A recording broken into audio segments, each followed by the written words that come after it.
Okay, so when you hear the name David Hume, what comes to mind? Philosophy, right? Skepticism, the nature of reality, the science of man. But what if I told you that the work that actually made him an intellectual superstar in his own lifetime had almost nothing to do with philosophy? So let's unravel this mystery and discover the story of David Hume, the accidental economist. And here's the central puzzle. Hume's philosophical masterpiece, A Treatise of Human Nature. It was a complete flop. In his own words, it fell dead-born from the press. Ouch. But then, just over a decade later, he publishes his Political Discourses, a collection of essays on economics. And boom, it's an instant international bestseller. So what was going on? What was in these economic essays that captured the public's imagination in a way his philosophy never could? Well, the answer isn't just about the books themselves. To really get why Hume became a leading voice on economics, we have to understand the world he was living in. See, the body of work that made him famous wasn't just abstract theory. He was trying to solve urgent, real-world problems. To understand Hume's economic ideas, we need to get a picture of the crisis facing his home country. Hume's Scotland was a nation in serious turmoil, and his theories, well, they were a direct response to the chaos all around him.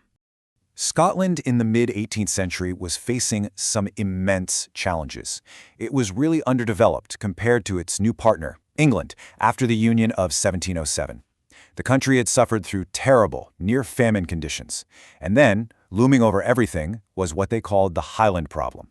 To the Scottish establishment, the Highlands were this lawless, feudal society, a hotbed of rebellion that was holding the entire nation back.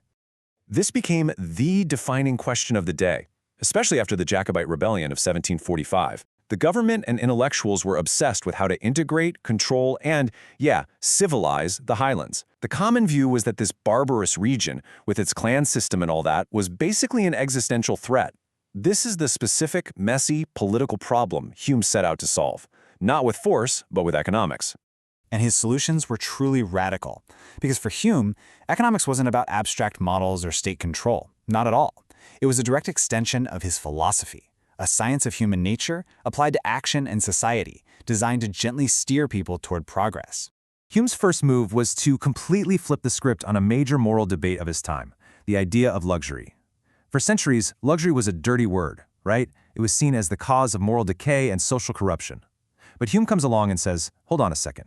He argued it was something else entirely, a morally neutral, even powerful engine for progress. He saw that human desire for nicer things not as a vice, but as the very spark of industry and ambition.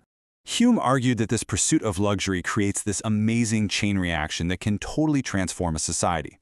It starts with a simple desire for stuff. This desire fuels industry, which creates jobs and a whole new wealthy merchant class. Now, crucially, this new class needs stability and the rule of law to protect their property, so they become the biggest cheerleaders for justice and good government. And the result? Power slowly shifts away from these arbitrary feudal lords and toward a more free, stable, commercial society. This wasn't just a theory. This was his proposed solution for the Highlands. Tempt people with commerce, and liberty will follow. And this quote right here, it just perfectly reveals Hume's core belief. Economics isn't a science of numbers, it's a science of people. To understand the market, you have to first understand our passions, our desires, our ambitions. Now, this revolutionary way of thinking had a profound influence, most notably on one of Hume's closest friends and biggest admirers. That's right. Adam Smith, the man we call the father of modern economics, was one of Hume's best friends. And there's a ton of evidence that Smith drew heavily on Hume's essays when he was writing his own masterpiece, The Wealth of Nations. The intellectual DNA of Hume's political economy is all over it. Just pause and think about that for a second. We're talking over 250 years ago. Hume was already developing the foundational ideas of modern economics, everything from monetary theory to the psychology of why we buy things. He was even arguing that free trade could be a force for world peace. Pretty amazing. So, what can we learn from this 18th century philosopher today? Why does Hume's vision of economics as a human science feel more relevant than ever? All right, let's boil it down. Here are the big takeaways. First, Hume reminds us that economics is never just about money. It's all tangled up with psychology, morality, politics, everything that makes us human. Second, he saw commerce not as a source of conflict, but as a potential force for civility and understanding between nations. Third, human passions are what drive the market. And finally, Hume was really cautious about radical top-down reforms. He believed that lasting progress has to be gradual and organic, respecting the way people actually are. Which leaves us with this final, powerful question that Hume himself wrestled with. If he's right, if economics is fundamentally about human desires, political structures, and social behavior, can we ever truly build a wall between the market and our moral values? It's a question that was central to the Enlightenment, and it's one we're definitely still debating today.